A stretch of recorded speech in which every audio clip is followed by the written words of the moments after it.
성폭행 혐의를 받고 있는 가수 김건모 씨가 지난주에 경찰 조사를 받았는데요. 이번에는 성추행 폭로가 나왔습니다. 먼저 앞서 경찰에 출석했던 김건모 씨의 모습 보고 오겠습니다. 먼저 국민 여러분께 심려를 끼쳐드려서 진심으로 죄송합니다. 경찰에서 성실히 답변했고요. 하루빨리 결과가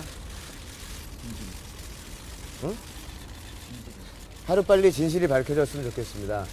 추후 또 절 또 원하시면 또 와서 조사받을 마음이 있습니다.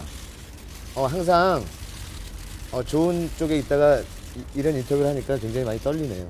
네, 아무튼 심려를 끼쳐드려서 대단히 죄송합니다.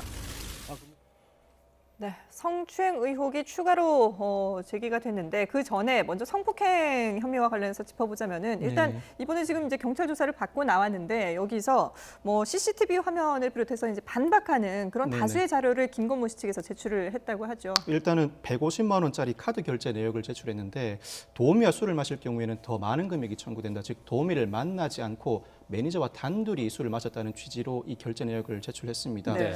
그리고 또 한 가지가 유흥업소 직전에 들렀던 장소의 사진을 제시했는데 고손이 성폭행을 당할 당시 김건모 씨가 배트맨 티셔츠를 입고 있다고 주장했지만 이 사진에는 김건모 씨가 배트맨 티셔츠를 입고 있지 않았습니다. 그렇지만 경찰은 이러한 증거들이 무혐의를 직접적으로 입증할 증거는 아니라고 보고 있습니다. 일단 그 결제 금액은 정상적으로 대가가 지급되고 대면된 상황이 아니라 강제적으로 성폭력이 이루어진 상황이기 때문에 결제 금액에 다가는 문제되지 않는다고 보고 있고, 그리고 유흥주점에서 직접 찍힌 CCTV 영상이 아니라 유흥주점 직전 장소에서 찍힌 영상이기 때문에 직접적인 무혐의 증거가 되지는 못한다고 보고 있습니다. 아마 경찰은 이렇게 제출된 증거가 사실 오랜 시간이 지났음에도 불구하고 제출된 증거입니다. 이게 실제로 원본에 해당하는 게 맞는지, 그리고 관리 주체가 실제로 이 김건모 씨 측에 교부한 것이 맞는지, 교부를 했다면 오랜 시간 동안 보관한 이유가 무엇인지에 대해서, 즉 제출한 증거의 신빙성에 대해서도 조사를 이어나가지 않을까 싶습니다.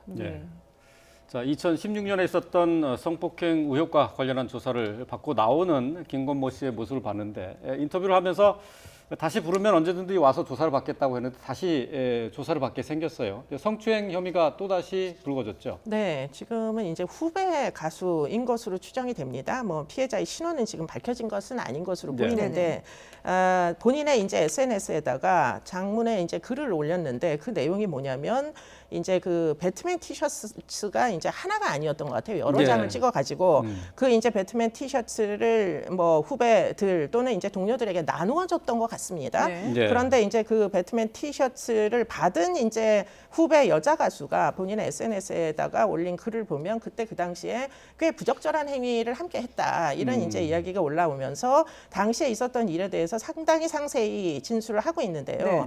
그 내용을 잠깐 보면 친구끼리 뽀뽀도 못 해주냐, 앞에 두고도 뽀뽀를 못하니 동사무소 직원을 대하는 것 같다, 이런 식으로 이야기를 하면서 배트맨 티셔츠를 입고 다니라고 주다 보니까 당시에 이제 굉장히 부적합하다라는 생각을 아마 했던 것 같은데 지금 이제 이 사건의 수사가 진행되는 와중에 여러 가지 이제 변명의 모습들이 등장을 하지 않습니까? 좀 전처럼. 그러다 보니 도저히 이제 참을 수가 없어서 본인의 SNS에다가 이제 이런 글을 올린 것으로 보입니다.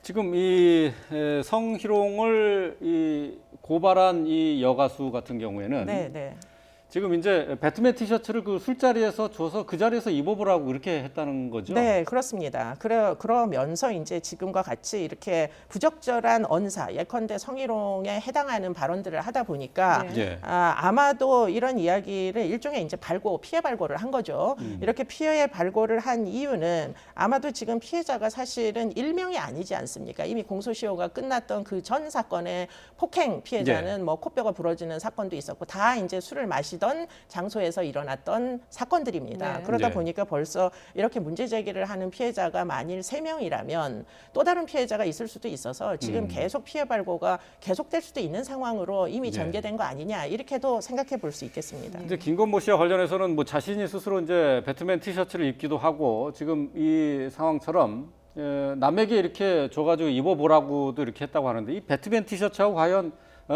이 김건모 씨하고 뭐 어떤 관계, 뭐 어떤 집착이 있는 겁니까?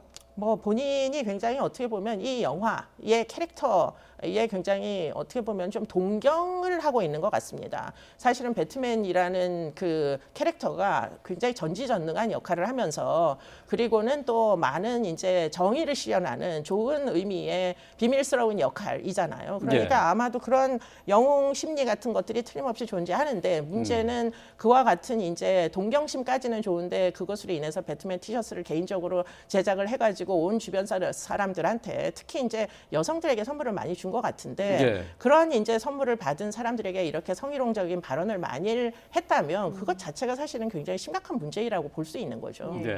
근데 이번 그 성추행 의혹에 대해서도 뭐 그 자리에 같이 있었다라고 하는 지인이 또 인터뷰를 한 것도 나오고 했는데 결국은 또 사실 공방, 진실 공방이 되지 않을까 싶어요. 진실 공방이 될 것 같은데 사실 이 사건은 형사 고소가 가능한지는 좀 더 따져봐야 합니다. 주된 취지가 성희롱을 당했다는 것이거든요. 성희롱을 일반적으로 처벌하는 규정은 두고 있지 않습니다.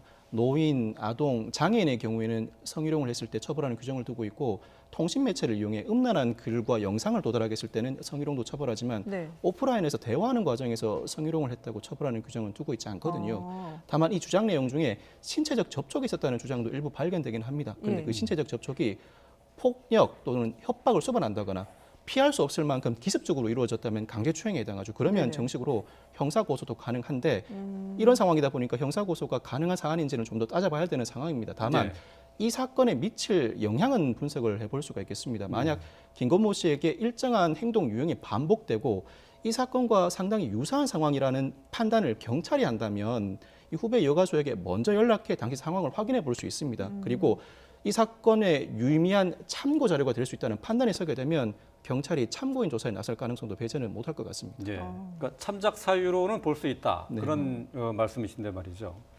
근데 지금 이 내용을 폭로한 이 여가수 경우에는 이 성희롱을 당했다는 사실을 증명해줄 증거가 아무것도 없다라고 본인도 이제 스스로 인정하면서 카톡 내용을 그거를 증거로 뭐 쓸 수 있는지 모르겠다라고 얘기를 했어요. 네네. 그거 가능합니까? 당시에 녹음을 해둔 것도 아니니까 또 매사 녹음을 해두는 게 사람 사는 게 아니다 보니까 직접적인 증거는 없지만 피해를 당한 직후에 그 당시 받았던 배트맨 티셔츠와 그리고 주변 지인들에게 내가 성희롱 또는 추행을 당한 것 같다는 메시지를 보낸 내역을 제시를 했습니다. 사실 이 정도라면 가해자 측에서 적극적으로 반박을 하지 않는다면 이 후배 여가수의 주장이 사실로 받아들여질 가능성이 상당히 높습니다. 성범죄 특성상 성범죄를 직접 촬영하거나 목격한 대상자가 없는 것이 오히려 일반적이기 때문입니다. 그렇죠.